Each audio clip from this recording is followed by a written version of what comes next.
Hey there! We'd love for you to hit that subscribe button. By subscribing, you're helping us spread the word and connect with more amazing people like you. Welcome to Webe Pärents, where parent doctors Matthew Lederman and Alona Pulde explore current parenting topics, share stories, and help bring families closer together. Welcome to Webe Pärents, where we explore the joys and challenges of parenting and help families grow closer together. I'm Dr. Alona Pulde. And hi, I'm Dr. Matthew Lederman. And we are excited to be here today. We're going to be talking about a parenting challenge that doesn't get nearly enough attention. What happens when we start to lose ourselves in our children's activities?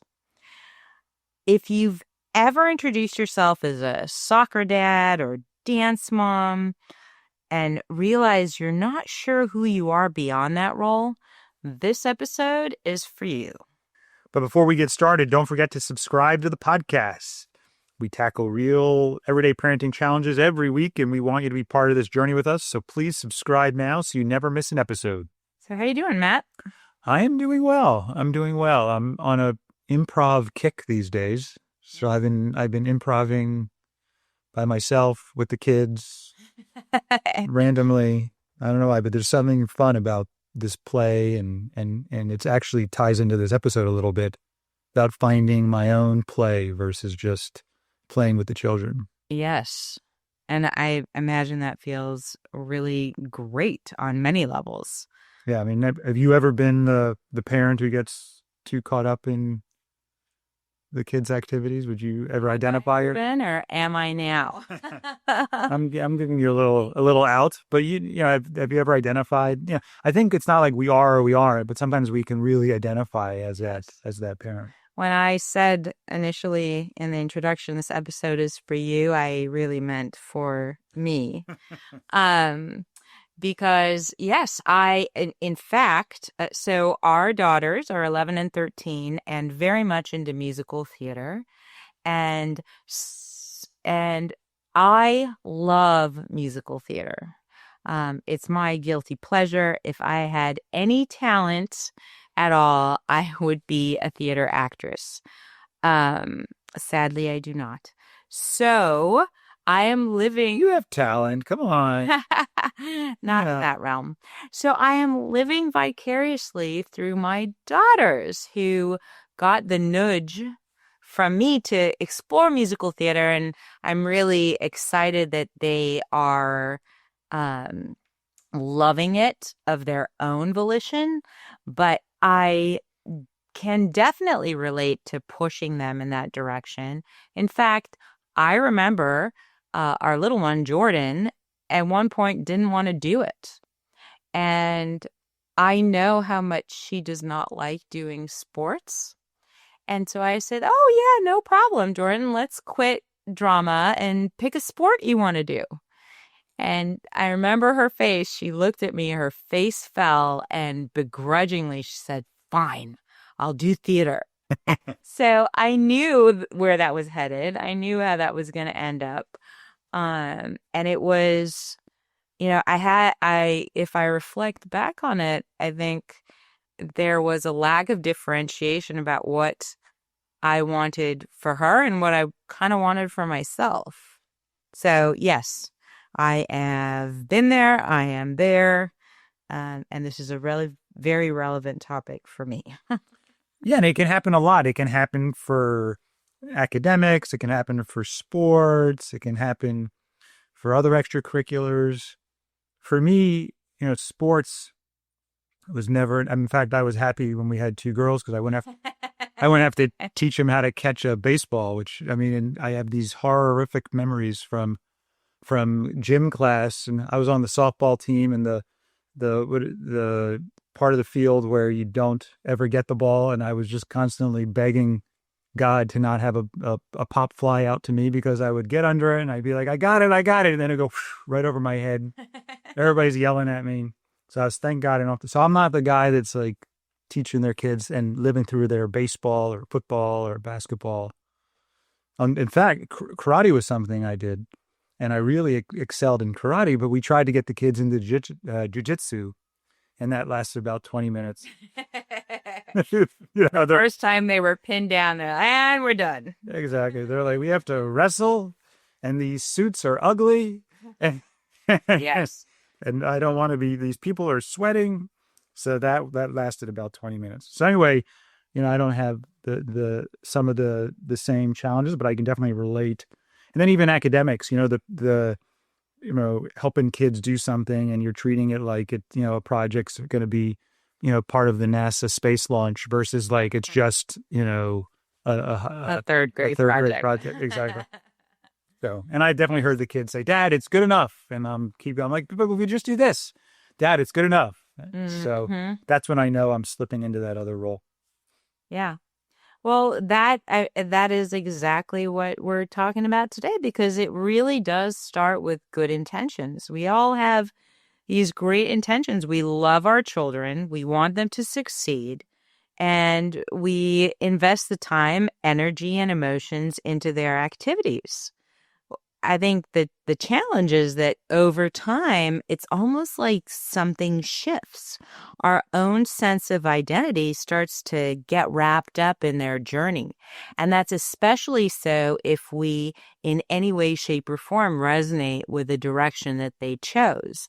So, for example, with me in theater, or if you are a sports parent and your children are in sports, right, that resonates with you, so that enmeshment becomes even easier, because there's a joy in living vicariously through them. So then we become not just parents supporting a child who plays soccer, but we become the soccer dad or the soccer mom. And there are challenges with that, not only in the present, but also in the future. They grow up, they quit, they move on, they don't want to do it anymore, or they do want to do it even, but they're not at home doing it anymore. They're off in college or living their lives doing it. And we've spent so much time making our identity their identity that when they leave, we feel completely lost. So that's what we're going to be talking about today. Today, we're going to be exploring why this happens, how it impacts both us and our kids, and how we can find balance while still being amazing, supportive parents. Yeah, and it doesn't so much matter just you're trying to help the kids, and there's a part of you that's excited by it. I think there's a balance, just like everything. When I was a kid, I would try something, and if it got hard, I would quit. And I think having some level of parental encouragement to try and stick that out a little bit, to build a little more resilience for things that don't always come easy, it's really important. But then if you go to the other extreme, you take the fun out of it, and the kids lose their natural connection to the joy of doing it, and they start hearing just feeling the pressure from the parent. So Kylie, our 13-year-old, loves practicing for her play. But if we made her practice, or it had to be a certain amount of time or a certain frequency, versus asking her, hey, do you feel ready? And when you practice, how do you feel when you're up in that stage and you know all your lines and it comes easily? And then they've even said to us, when I know all my lines, Dad, then I can really make them, the motions of my face and my body and the dancing I can focus on more. But they're connecting to that on their own. So I think there's this balance of, hey, when are you going to practice, or how are you going to be prepared, but then have them do it in a way that works for them, versus us having some rigid, it even shows up in the homework battles. You've definitely navigated those, I thought, quite well. But there was the part of you that academics meant something to you, which was different than each kid. And Kylie and how she feels about academics, and Jordan how she feels, and how do we push. And, we could wear, instead of being the soccer mom or the basketball dad, we could be that kid with, the A student. Right. Or my kids go into an Ivy League college, so we live through them. We don't even know if they want to go. Or they don't even know. You've been telling them for so long, all of a sudden they want to go. This episode of Webe Pärents is brought to you by Webe Calm, the child calmer designed by doctors and loved by parents. Struggling with bedtime routines or managing your child's anxiety? Webe Calm transforms deep breathing into a fun and engaging activity, helping kids find their inner calm. Perfect for bedtime stressful moments or any time your child needs a little extra help to stay calm. Visit webecalm.com to learn more and bring tranquility to your family. Webe Calm, because we be in this together. You know, your hopes and your dreams for what your child can become and what can be the opportunities that are afforded to them. You know, I relate to your story of I dabbled in a lot of things as a kid too, dance and karate and piano and a whole bunch of stuff. And I would do it for a little while and then get bored and quit. And I have a lot of regret for that as an adult now. You know, when I sit at a piano and I can play some basic tunes, but I don't really play piano and I don't play any other instrument and I don't really play a sport. And there was never something that I mastered that I can enjoy today. And so that adds that extra layer of pressure where I don't want the girls to end up later on saying, oh, why didn't somebody kind of push me in this direction or really help me stay focused in what I was doing? Why did they let me just quit and move on? Well, I think the focus, though, can be around helping you see the value of doing it versus the focus being rigid rules of how to practice. Like, we weren't rigid with Kylie that, you know, you have to do homework in this. In fact, we could probably have a whole episode on homework. But we wanted to say, hey, if you're going to a school that requires homework, we make some agreements. How do we navigate that? Even if we go to a school that doesn't require homework or as much homework, how do we navigate that? And Kylie, I remember thinking, okay, she's more interested in the arts. She loves drawing and she loves singing and theater and music. And I didn't really think of her as being interested in academics as much. And Jordan was excelling more in academics. And then it sort of switched on their own where Kylie was feeling excited to be able to do math and know how to do it and help her friends do it. So she all of a sudden chose on her own to learn it and spend more time on it. Whereas Jordan, it got a little bit more work and she sort of decreased, you know, her efforts on that, but actually started doing more in the acting and theater. So it's that balance of parenting that I think is most important is how much push, how much pull, how much support, how much do you help them see the future and connect to their own values and helping them identify what their values even are. I think that is absolutely key, is really helping them connect to their own internal barometer around how they want to show up and what they want for themselves and helping them maintain that vision of, you know, future potential while also being present to their momentary experience. And it's funny that you say that with Kylie around homework. How many homework battles did, you know, we have until kind of navigating that balance? And then today the tables have turned where sometimes I see her working on stuff. I'm like, Kylie, that's good enough. You can put it away. You dedicated so much time. No, Mom, I really want to finish it. And I want it to be like this. Which is, you know, kind of cool seeing her push herself because that matters to her. So absolutely. I love that notion of, being connected to your own values. And I think that's an important takeaway for parents too, because when parenting becomes your identity, there are a few issues that become really profound for parents. In essence, losing ourselves in our child's pursuits. There's the proxy identity trap. Parents start living through their child's activities, feeling their children's victories and failures as if they're their own. And, you know, that's, oh, I have the A student. My child is a Harvard student or they're in the gifted or the honors program. Right. Or my daughter is a soccer pro or whatever. You know, my daughter's featuring on Broadway. And you really start owning that identity as your own. And it's hard, I imagine, to differentiate between whether you're sharing that because you're proud or you're sharing that because it gives you a sense of it, self-worth as well. Like if your worth is sort of tied into the child's success, Yes. and your competence as a parent is tied into your child's accomplishments, or is it more, no, I'm really proud. This makes them super happy and they're so excited and so fun. And I just love how happy they are.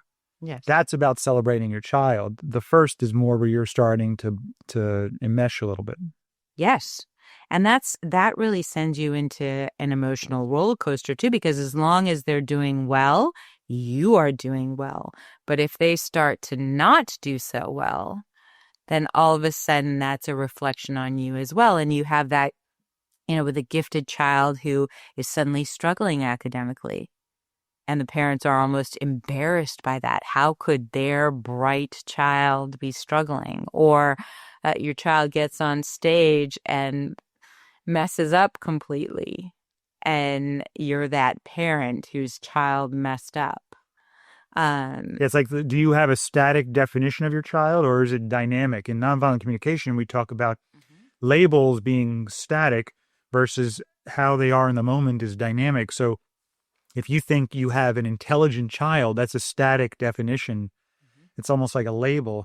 Versus I have a child who is really enjoying math right now, or I have a child that seems to have algebra just flowing super easily for them in this moment. But I don't know what's going to happen tomorrow. And I have a child who really enjoys this subject versus my child's a fantastic math student. You see the difference? I think you want to have that dynamic sort of, and connecting it to the child about their experience or their values versus what they are. I think, not defining both yourself and your child is a really important piece of that, right? Because we can also define ourselves. It's like that all-in lifestyle shift, where we're all in with our kids, and then friendships, hobbies, personal interests completely fade away around their practices, their games, their commitments. And in that same space, you become that static definition of that soccer mom or that theater dad or that dance mom. And like I mentioned before, there's the follow-up to that is what happens when they're done with that, or what happens when they've moved on or moved out. That whole dread of what's next, the empty nest syndrome, where parents really don't know what to do once their kids are out of the house. And part of that is because their identity has been their children's identity has been so much of their own. When their children are gone, they have nothing left. They have lost friends. They are not connected to their own hobbies. Even partnerships suffer as a result of that. Yeah, it gets really, really tough when your life revolves too much around your children. And at the same time, children require so much support. Well, let me say that differently. A lot of people choose to put or devote a lot of their resources towards their children. And maybe the goal is to find that better balance. Yeah, because I think there's impact on the children as well.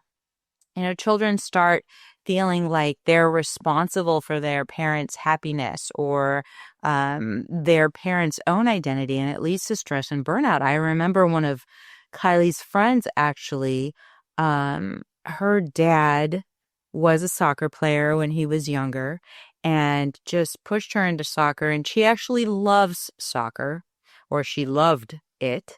But then it became, she's in one league and then she's in another league and now she's in all these games. And it started being so encompassing that it was, she didn't go to birthdays and she didn't end up at sleepovers because she had a game the next day, or they had to go out of town for a game.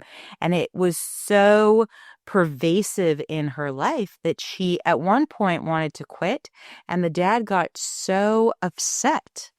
And she stayed in the game, but she stayed in the game for him, not for herself at that point. And it started being something that she just did not even enjoy. And I guess that's a good question that parents can ask themselves, but how would they feel if their child decided to move on to something else? If you had a child that was a soccer star and then all of a sudden say, you know what, I'm not really that excited about soccer. I really want to take up theater. And I'm not really that great at theater, but I'm really excited, interested in it. As a parent, if you're going to feel all this pressure to push your child to stay in the soccer versus saying, hey, I want to do what supports my child. And I think that's a good way of sort of seeing, hey, is this about me or is this about my child? Because my child's saying, now, granted, you can explore, did something happen in soccer? They really were enjoying it before. So assuming you've done all that, what's going on for them? And if they genuinely just want to try something new that they're really moved to try, and you're really resistant to that because you're attached to them staying in soccer, that's a time to reflect and see what's going on inside you. It doesn't mean it's wrong. It just means, hey, maybe there's some enmeshment there. Yeah. And I think, because as you're talking, I'm like, ooh, I can really relate to that. If the girls decided all of a sudden that they did not want to do musical theater, I think there would be a mourning for me. I would support it, but there would be a sadness because I derive so much pleasure out of watching them, watching them practice, watching their shows, being part of their experience of that life. Well, I think that seems very healthy to me. You're going to mourn all of the needs that were met through them engaging in that activity. Yeah. So it's not to suppress or pretend that doesn't exist, but to allow the mourning to happen so you can also support the child's experience, which is different than your own. And the child's needs are different than yours. And sometimes they're lined up, and then sometimes they start to diverge. And you want to mourn the needs that you can't meet anymore through them playing soccer. You have to find other ways to meet those needs for joy and accomplishment and the play and fun and cheering and connection with friends. And then you go and do what works best for the child when you're trying to support the child. But differentiate, are you trying to contribute to your needs or your child's needs? Whose needs are on the table? Topics and tools. Awareness, adjustments, and anchors. The triple A approach. The idea behind it is really to separate our identity from our children's identity. And part of that is just like you said, it's the opportunity to help parents recognize when they're over-identifying with their child's journey and then reclaim their own sense of self in this AAA approach. So, and that you want to talk about this? Yeah, being able to unstick yourself, to untangle yourself and separate or unblend yourself from your child. Mm-hmm. And the awareness is recognizing when you're too enmeshed. And signs of being too enmeshed could include feeling personally devastated by your child's losses or mistakes, using we instead of they when talking about their activities, having little to no personal interests outside of your child's schedule, feeling anxious or lost at the thought of them quitting or growing up. So that would fall under awareness. And then the next A in the AAA approach is adjustments. Adjustments would include shifting from I am my child's activity to I am a parent who supports my child's activity. And being able to set emotional boundaries, cheer for them, but let them own their journey. And then prioritize your own hobbies, friendships, and passions. So make sure you really differentiate yourself from your child. And then give the kids space to make their own decisions, even if they choose to quit or change paths. And you can still mourn the thoughts of them doing things when they're older in that sport or that activity or academically. If you were like, oh my God, my child's going to be this Harvard graduate, doctor, brain surgeon, and all of a sudden they want to be a teacher. And they're getting so much happiness from this idea of being a teacher and helping kids. There's going to be some mourning there for you, but there's also an opportunity for you to do some personal growth and self-connect around what needs were you meeting through your child, becoming a Harvard graduate brain surgeon. And that's an opportunity for your own growth, which will actually contribute to you as much as doing that activity will contribute to your children. And the third A, so there was awareness, adjustments, and then anchors. And anchors includes a personal anchor, which is a hobby or goal that has nothing to do with your child's activities. A relational anchor, which is conversations and quality time with your partner or friends that don't revolve around parenting. And then the future anchor, which is a vision of who you want to be when your kids grow up and move on. And I think these anchors are particularly important. So the personal anchor, for me, for example, jumping into improv and doing something that wasn't work. It wasn't about health and, exercise. It wasn't about doing stuff for the family. And it's really made a big difference for me. And sometimes the kids and you actually join that, but it's really about me and I'm making friends and experiences through that. And also our relational anchor, for you and me, when we're out and we're saying, hey, let's make this a kid-free hour where we're just talking about you, me, our friends. And by us having our personal anchors, it gives us more to talk about between each other. So I can tell you about some of the things that I did with improv, for example, and you can tell me about you're doing singing lessons and some auditions for theater. You can talk about that. And again, it gives us things to talk about. And I think you even wrote an article about when we do things alone, how it actually makes the relationship stronger. And I think it's this sort of falls into that, right? Absolutely. Because now that you're saying that, I mean, even partners can have that same issue of kind of taking on the other person's identity or, really becoming enmeshed in their partner's lives. And they, again, lose their sense. I mean, it really comes down to losing your sense of self. And so the opportunity to find your anchor and to reclaim that identity, to find the things that bring you joy, the hobbies that you can engage in for yourself. And they can be little things or they can be bigger things. They can be spending time in improv. They can be singing to yourself. They can be reteaching yourself how to play an instrument. It could be painting. I mean, there's so many different opportunities, but what they do is really reignite that sense of self. I am my own person and I have my own interests. And what that affords is the ability to create some space between whether it's you and your partner or you and your kids, so that as you value your own journey more, you can allow the others in your life to kind of travel their own journey. And it just makes life more wonderful for you, for the people around you. I mean, I even noticed with the kids, when I started doing the improv, I had things to talk about with the kids in a way that I didn't before. I used to spend all my time asking, how's school? How are you doing? What are you feeling in your heart? But all of a sudden now I have another thing to add, which is, let me tell you about this cool exercise I learned. Mm-hmm. Or do you want to do one of these scenes together? Or, oh, I really messed up the other night and it was so funny. And then they start laughing. And so I think that it by doing that and talking about work is not the same as talking about something that brings you joy and fun and lights you up. Mm-hmm. And is more around play. So super helpful on so many levels to have these anchors. I think it's also helpful for the kids to see you as a person, not just as a parent. Somebody who has their own interests and their own engagements in their own life beyond just work and what they happen to be doing. So I love that.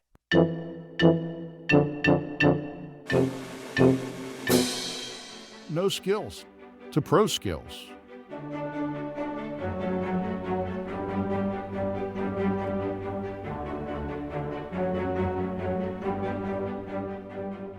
So let's talk about how does this look with the no skills versus pro skills? So no skills, which would be without using, for example, the AAA approach versus using it. So some of the signs of no skills, parents' mood being dictated by the child's successes and failures, personal interests and friendships start to fade. So you'll start to see, oh, my mood is dependent on somebody else. My interests start to go away.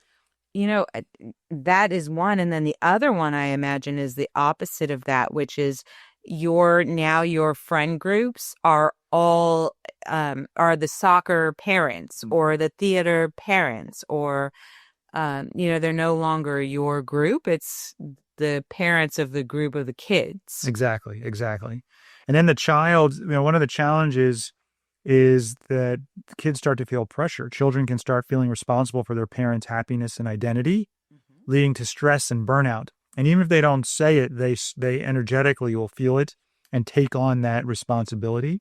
So anxiety can set in, and the thought, and not only in the child, but even in the parent, just at the thought of the child quitting or growing up or changing their mind. Mm-hmm.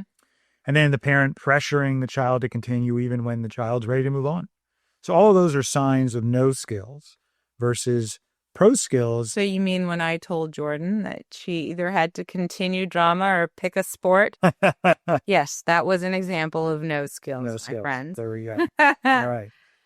Exactly. So, but then you also identified it and were able to shift it to pro skills. So maybe you can talk about what that looked like when you identified the pressure you put on her, and how did you shift it over?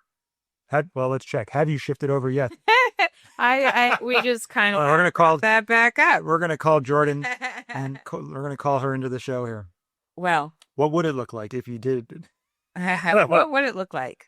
I think the difference would be I would invite her to find something else that she does enjoy, versus knowing very well that if I put either theater or sports for her, it would absolutely be theater. So maybe that invitation would be, hey, Dad, what excites you? And how do we support that? Yeah. And this loops in the device. If they're on the device all the time, that's what excites them. But if they get off the device and say, okay, well, if you don't do anything, you're going to be staring at a wall. So what would be more fun, staring at the wall or doing, one of these activities? And all of a sudden, the activities sound pretty cool. Yeah. So making space for them to sort of find in their own bodies a draw towards something is really helpful. But you have to be willing to let them be in that space for a little bit. And that space starts with doing nothing or stopping what they were doing to see what they feel. Yes. That can be a little uncomfortable. So other signs of pro skills would be being emotionally supportive, but still maintaining personal independence. So how can you support your child and still be independent from them? Mm-hmm. As a parent, having friendships and hobbies outside of their child's activities. Being prepared for life beyond the child's participation. So imagine there's no child. How would you prepare yourself to enjoy life? And to make sure children feel supported without feeling responsible. Can you identify if your children are feeling responsible for your happiness? And I think that might be helpful. It sounds a little bit abstract, but how would a parent know if child's feeling pressure around that? How would you if Jordan was thinking, well, I'm only doing theater because mom wants to, or in fact, Jordan said the other day, hey, mom seems really excited about the theater or something like that. And I checked in with her and was just more curious about, how do you feel about mom's excitement? And what's that like for you? And she said, oh, it's really great to see mom so excited and happy about that. She does so much stuff around the house that it's nice to see her really happy about something that's not about taking care of us and doing all this work. And so Jordan was actually very excited for you, but it was about you doing something for yourself in the theater world. I don't know. How would you identify Jordan was feeling pressure herself? Well, it's interesting. The girls have dabbled in a whole lot of stuff. And one of the differences that I'm seeing with theater is their own connection to their passion and love for it. so that we don't have to tell them to practice. And we don't have to harp on that at all. They do it because they enjoy it, and then they share, oh, look at this new dance I learned. Listen to this new song I learned. So that it comes effortlessly for them, or not effort. They put in the effort, but that I don't have to push them to participate at this point, is to some degree validation. But I think also, and I haven't done this, but maybe it is a conversation around, hey, how do you feel about theater and theater class? And is that something that you want to continue? And would you even be comfortable sharing with me that you didn't want to continue? What would that look like? And so having that real conversation as well. Yeah, I think that's an important tool, to have them imagine something and then check in with how they would feel and how they would communicate that. So I want you to imagine you're feeling a lot of pressure, and you could even give them a hypothetical of even more pressure so they can get a greater contrast. But how would that feel in your body? And how would you let me know if you were feeling that in your body? That's what we do even with their lines. I will say, hey, you don't have to practice your lines. You can go there and not know your lines, but just check in for me and notice, hey, how would you feel in your body if you're there and your teacher is asking you, what your lines are, and she has to feed you the lines because you don't know them. And if she wanted everybody to know them by a certain date and you didn't, how would you feel in your body? So I'm really trying to get them to connect to their bodies. And then, okay, knowing that that's how you would feel, what do you want to do? But they have to trust that I'm okay with them saying, I'm still not going to know my lines.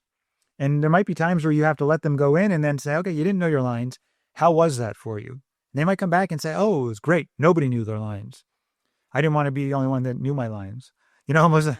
Or they might come back and say, oh, that was a little embarrassing and my teacher was not happy. Okay. Well, how did that feel?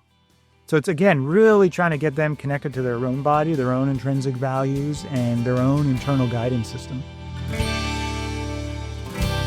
Bringing it home. You asked me about, and now I'm reflecting on it. You asked me about Jordan and how I would do that whole conversation differently. And I was thinking actually that, now she is actually wanting to shift.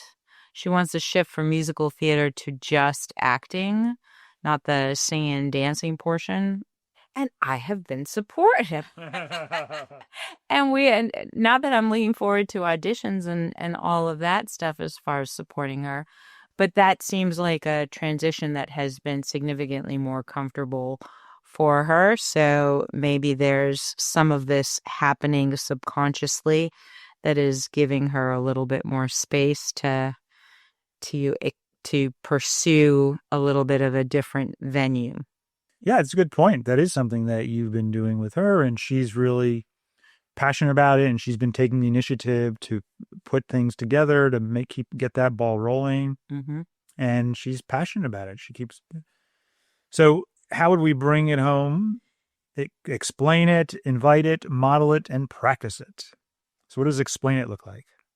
I think a reminder for yourself and your children that their activities are their journey and their exploration. And although you're here to support, you're not going to be taking that over, not as your identity and not as your commitment to making it happen. And then invite it from your children. Really encourage them to make decisions about their activities based on their interests, not pressure from you. And this one is a tough one because, now with device use and how easy that is, and kids on devices and that draw to just be engaged in technology versus experience life. There's a fine line here that's kind of hard to walk sometimes, which is I want to push my kids to dabble because otherwise they want to be on a device all day. But in that dabbling, I want to give them independence to pick the thing that they like. Yeah, it's a balance. I mean, that's the key to parenting is is this balance. It's threading the needle. It's checking into your body as a parent. What are your intentions? It's checking into the helping the kids check into their bodies and what are their values. And that's why any parenting expert that comes and says, this is how you do it, versus saying, this is how you learn to check in with yourself and with your children. We really resonate with the latter. Yes. Yes, which is the next step of bringing it home is really modeling it to your children as well. Not only telling them what they can be doing, but really modeling how you have a balanced life, how you pursue your own passions and your own relationships outside of being a parent. Yeah, make it clear that you're doing that. And you'll even tell them, hey, I need some time for my activity here. So what are you all going to do while I meet that need for myself here? And I like the idea of also you practicing it as a family, which is the last part of bringing it home, making space for conversations and experiences that aren't just about their activities. Yes. You can find shared family hobbies and downtime. In fact, we started doing family improv together, which all the kids and you like, and it's being silly. But finding time to do stuff together. And then I have my time for myself. There's time where we'll play and act and sing together, but then there's time where you're doing it yourself. It's making space for all of that. And it's very important to have both. Absolutely. Just one last thing. Our children's lives are theirs to live, and our greatest gift to them is supporting their journey while continuing to grow in our own. So thank you, everyone, for joining today. We'd love to hear from you. If this episode resonated, leave us a rating and review. It really helps us reach more parents. And if you have a story or question about balancing your identity as a parent or any other question or story to share, we would love to hear it. Email us at parents@webetogether.com. That's parents@webetogether.com. Thank you, everyone. Bye.